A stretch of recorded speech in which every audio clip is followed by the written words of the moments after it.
Hey, listen to Wrestling Up on FreeFM, ArrowFM, and MP. As always, I'm Grady, and live on Discord we got Josh. Hey, Quite a bit going on. We got some jam-packed final shows of the year, some jam-packed first shows of the new year, and as well, when we're starting a new year, you got to look at NXT because they do have their New Year's Evil special episode. So let's talk about what we got up for that. We know Tatum Paxley, Izzy Dame, they've been going back and forth. Izzy got the win last time. They're going again. Is it gonna be Tatum's chance? yeah, I think this is the round two that gives the face a win to thus set up a rubber match, probably for the NXT pay-per-view around Royal Rumble. Probably St. Valentine's Day event. Yeah, I think it makes sense. I think when you had Izzy come out on top on the other one, it would be weird for Izzy to pick up two here, especially since I was thinking Tatum was going to end up coming out on top of the feud at the end of it. So let's give her at least one, and we'll see how the third one goes for sure. Yeah, and the third one definitely, absolutely has to have a stipulation added to it. It can't be Yeah. just another singles match. No, I don't like three matches going singles. There's very rare occasions where you can pull them off all as singles matches and still escalate and still have new content and new reasons to watch each match. It's much easier if you just pop a stipulation on there for sure. Uh, NXT Women's North American Championship. It was great while it lasted. It was an accident that let it happen, but Thea Hale will have to defend her title against Blake Monroe, and I'm gonna guess we might just be reverting back to default. More than likely. But screw that. I'm going to go with the fun answer. Thea Hall, small package, retains the title. Screw it. I don't care. Let them embrace the mistake and go full bore with it. Yeah, I think that would be. It's definitely the fun option, right? Because everybody coming into this match is thinking the way that I was thinking. Oh, it was an accident that she won it. They'll wait till the next event or special episode and then switch the title back to Blake Monroe and pretend it didn't happen. But what if they swerved us? What if they just let Thea hold on to the title? They just pull a program from this. Although that's not, particularly great for Blake, who would have lost her place in the championship storyline. I think it would. I wouldn't be mad at it happening for sure. Yeah, I mean, I think part of it was like it would be the surprise. Nobody would see it coming. Even less people would see it coming than the people that would have seen her winning the title in the first place. So I think it would create the most fun. I think it would also. I think it would add another layer to Blake's character. Could send her Yeah. down uh, into a despair that just shoots her down. That breaks her a even stronger character. I mean, in the promo she had on NXT, it looked like she hadn't slept in a week.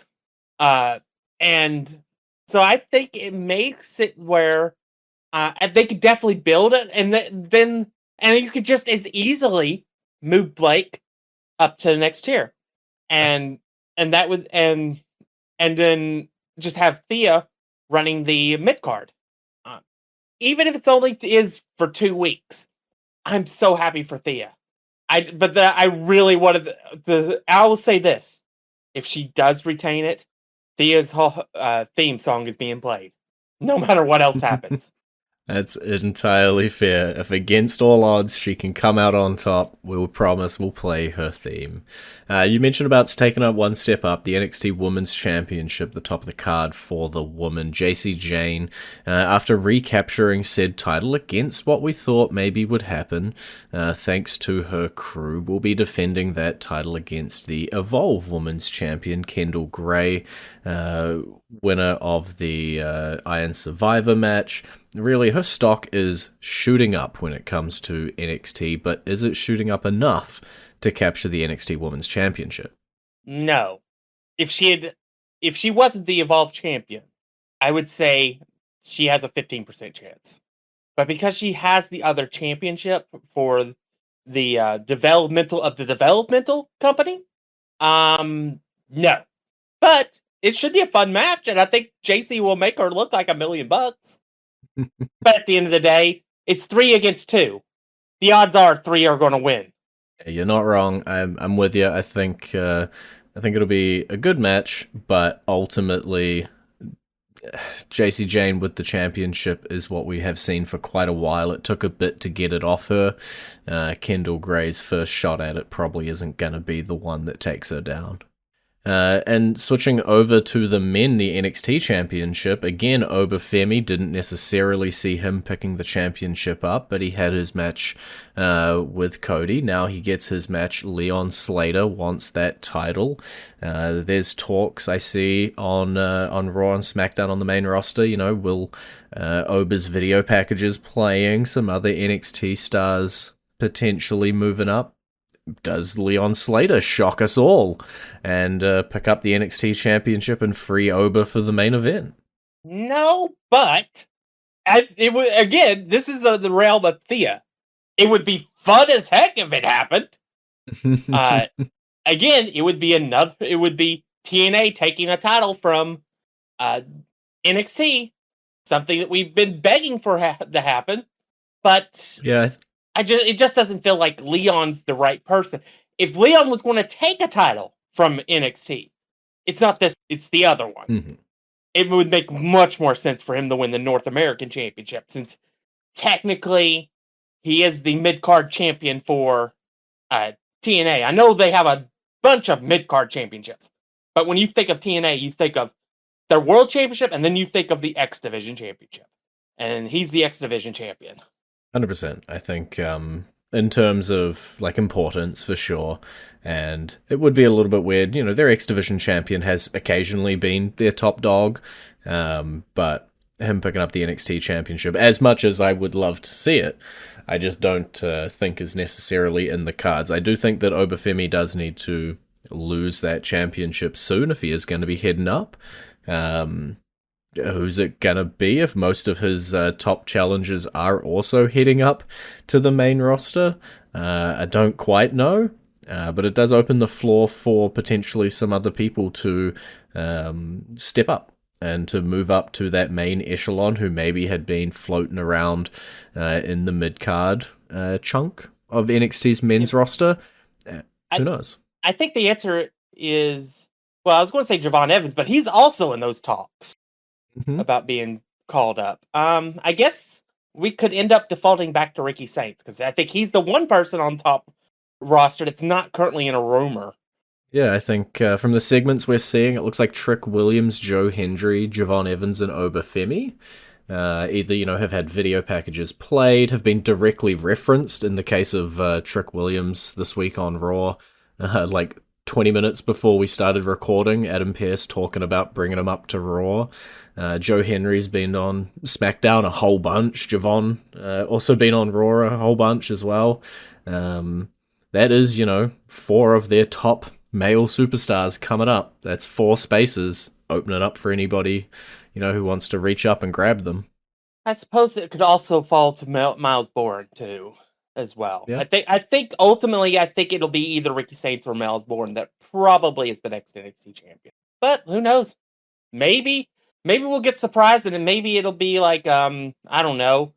Maybe we'll come over and win the NXT championship. Just the TNA can have a dual championship for a while. Just to really mess with things.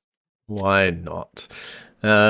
Well, that is NXT New Year's Evil. Before we go into our entrance theme, talking of Trick Williams moving up to the main roster, possibly SmackDown, an old buddy of his sitting around and waiting on the blue brand, Carmelo Hayes. He decided to answer that United States Open Challenge. Ilya says, look, let's give you your shot. And ultimately, it was Carmelo that comes out on top as our brand new United States champion. Yeah. Fun. Didn't see it coming until the spoilers were released. I'm happy for Carmelo. We've had a lot of questions where like, what are they doing with him? What are they doing with him?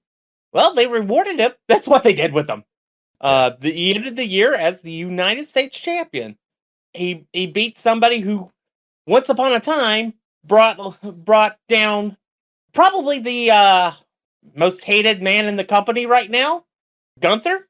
Yeah, I think for me, this was one hell of a reintroduction to Ilya, right? Um, you bring him out, big pop, wins the US title, defends it in banger after banger every week, open challenge, putting on matches, Tommaso Ciampa, people you're not necessarily expecting. Maybe they're a tag team guy, maybe they're not massively high up in the roster, still puts on good matches with whoever he's against, and after a little while he drops it to the next guy who needs it in Carmelo. um, I I've loved everything previously that I've seen with Dragunov. I love what I see from this reintroduction. As excited as I am for Carmelo Hayes as US champion, I'm also optimistically excited for what they're gonna do with Ilya as well, going forward. After their 3 stages of hell match, Cody's gonna need a new opponent. Maybe he moves on up. Don't know, but Mhm. SmackDown's little mid card's doing a bit of something. But yeah, fun fact: uh, Carmelo Hayes and Trick Williams can both say they have defeated Ilya Dragunov for a title. Well, there you go. Um, well, that is exactly the entrance theme that we are playing this week. It is your new United States champion, Carmelo Hayes, and it's playing for you right about now. Cause I'm the greatest, ain't no hating, I'm the best. You want your get respect while I get big. Who got a problem, huh? Tell them to step ahead. And you're back to Wrestling Roundup on FreeFM, ArrowFM, and MP. I'm Grady, he's Josh, and I interrupt what I've written down in my notes to talk about because I have Netflix in the bottom right-hand corner of my screen, and I would like to announce that as of 30 seconds ago when we record this, the Usos are your brand new Raw Tag Team Champions, defeating AJ Styles and Dragon Lee. Why am I not surprised? I don't want to be surprised, but why am I not surprised? Um, but They yeah, weren't they weren't looking very face throughout the match. Obviously, I have it muted so that I can record, but they were looking a little devious throughout the match. But they did come out on top. and also Jey Uso kicked out of a Styles Clash, so Mm. go figure. Um, but yeah, uh, so yeah, I don't know how long they're going to hold the titles, but something just doesn't feel like it's something's going to happen. And eventually, uh, we're going to either break or we're going to go straight back to the old days. But something just doesn't feel right. But hey, they're tag team champions again, and it helps the tag team division. And who knows, maybe now we could finally get Dragon Lee up the card. Yeah, I think it's crazy because we always talk about this Raw tag team division not being the strongest in the world, and they reference it. Like every week, even this week, the New Day coming out and talking about how the division is dead. They're grieving for the division, and it's going to be even worse if the Usos pick up the championships tonight. And AJ Styles, Dragon Lee, amazing chemistry, off the bat. Did well, liked them as champions, but they were a put together team that ultimately weren't meant to win. Like from a storyline perspective, less so a Thea Hale situation. And they did well with what they'd gotten. And now we kind of break glass, I guess, pass it to the Usos, and the New Day might be setting themselves up to be the next shot at it again. I don't know. It feels like we're just spinning back to the same teams that we had 10 years ago, 8 years ago. Feels like these teams have been around for a while. That's because they have been. Um, yeah, I mean, it is what it is, but I think it gives them a chance to reset the tag division and start working on getting the people that they want to put over the Usos and get them ready. Um, Maybe even bringing up a team from NXT or bringing in an outside team to form. Uh, and but think this might be a good thing. It just depends on where they go from here. I don't think I see them defending the titles at WrestleMania, but it's very possible.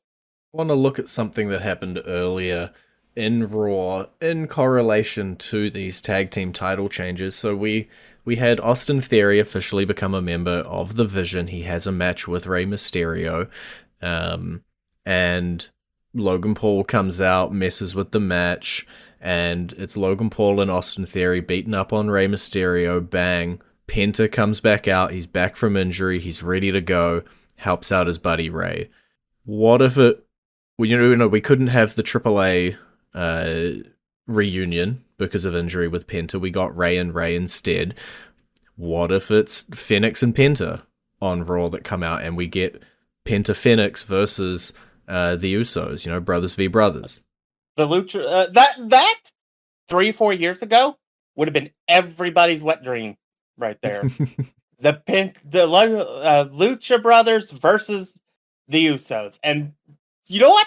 Give it to us at WrestleMania. Screw it, I don't care. The Usos are making it to WrestleMania now. Screw it. I think that would be probably my preference of where it could go. We'll have to see. I think if the Mysterio and Penta stuff is still tangling up with the Vision, we gotta finish that up before we move on. But WrestleMania is 4 months away. We got a little while to build towards it. I ain't gonna complain if it's where they go with it. Alright, back on to the regularly scheduled programming. Raw next week is, it's not a pay-per-view, but it's pretty bumper in terms of what we've got on it. We know that the broadcast teams are going to shake up. Joe Tessitore is going to be coming to SmackDown. Cole and Graves heading to Raw. A little bit of a shake-up there, and we're going to do a Stranger Things tie-in with the first Raw of the new year, and we got triple championship matches. So in the little amount of time we got left, let's take a look at those. First up, Women's Tag Team Championship on the line. Kabuki Warriors versus Rhea Ripley, Io Sky. We've talked about it a little bit before, but are we going to just chuck the titles on Ripley and give her some gold? I think we are. I could care less. It's very possible that maybe this match ends with no contest because of the former champions that have been hanging around as well. And we get like a triple threat at Royal Rumble, which would be interesting. But I think Io Sky and Rhea Ripley win the tag titles. Yeah, I think there's some juice here, right? If I look at the first SmackDown of the new year, we've got an 8-woman tag match. Jackson Legend teaming up with the Kabuki Warriors to take on Ripley and Sky, as well as Bliss and Flair. We've got 4 tag teams involved there. We also had a segment with Adam Pearce on Raw this week, letting them know that Bayley and Lyra wanted a shot at the tag titles, and he says, no, it's Roxanne and Liv who are in line for the shot next. So, 4 teams involved over on SmackDown, 2 more teams in Bayley and Lyra and Perez and Morgan wanting shots. That's 6 tag teams all wanting shots, and that's an elimination chamber match if they want to go with it. You're not wrong. You're not wrong. That could be where they head with it. But there's a lot of people who want shots, so there's a lot of people who could interfere in this match and make it not as clean as we might want to see. Yeah. We also got the Women's Intercontinental Championship. Maxine Dupree, she's been holding on to it quite desperately, but she has run up against Becky Lynch once again. Can she keep holding on? I want her to, because I love Maxine. I think she has improved so much that I want to see her hold it for a couple months. I'm scared to death they're going to break the glass and put it back on Becky. Mm-hmm. And in fact, if I was a betting person, I would bet on Becky winning. Yeah, I agree that the smart money is definitely on Becky Lynch. I think they've done a little bit of a run with Dupree. I would love it if the run continued, especially since it is, the Intercontinental Championship. We're not talking about the the Women's World Championship around here. This is the Intercontinental Championship. Maxine's the kind of person this is made for. To give her a boost up that card, to give her a profile boost, give her a storyline. I would much rather her survive here against Becky Lynch, move on to some other feuds, maybe eventually go against Natalia, as the person who's helping her out in the Living Legend character, not, what she's been doing in AAA and stuff, and that be the feud that maybe takes it off of Maxine. I think there's just way more juice to that than having Becky Lynch running around with a championship again. I think Becky can do great things without a title. I think Maxine needs that little bit of a boost to be featured on the show. Yeah, and I still want to see her holding that title when Chad Gable returns. Just so that there could be a segment where it gets rubbed in his face that she did something he couldn't.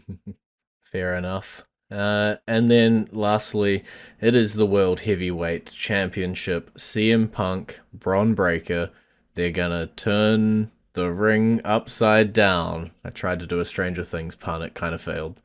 I have a hard time because I love Bron Breakker. I love him to death. I think he's the future. He's definitely a future world champion. It's just a matter of when. I just don't know if it's next Monday. Mm-hmm.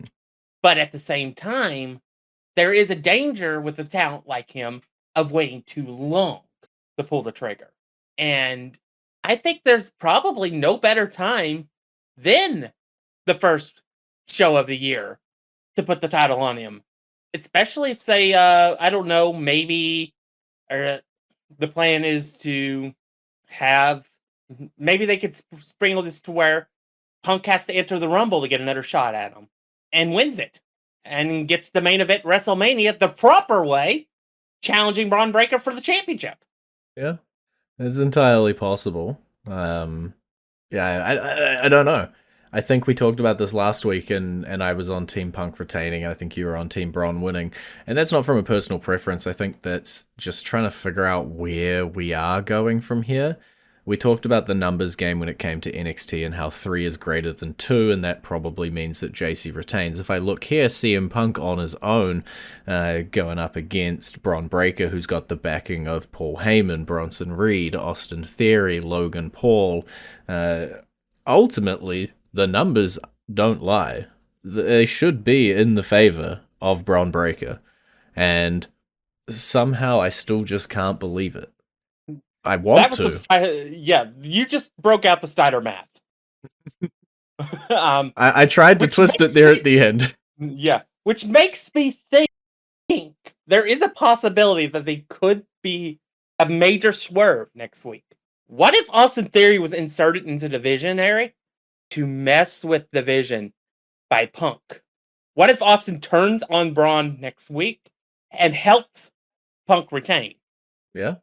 It is entirely possible. I don't know what combination we're going to end up getting when it comes to this match. I think this match is more 50-50 for me than it has any right to be.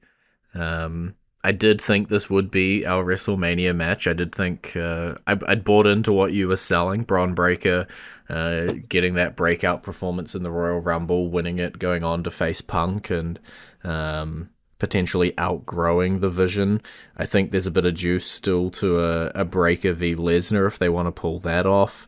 There's a bit of juice all around the story. It's just, we've well and truly recovered from the Seth Rollins injury. Where have they decided to go? And I haven't managed to decipher that yet. We are on that road to WrestleMania, which means the plans are starting to lay there. There's a whiteboard in an office somewhere that's got matches that they think we might be seeing at WrestleMania.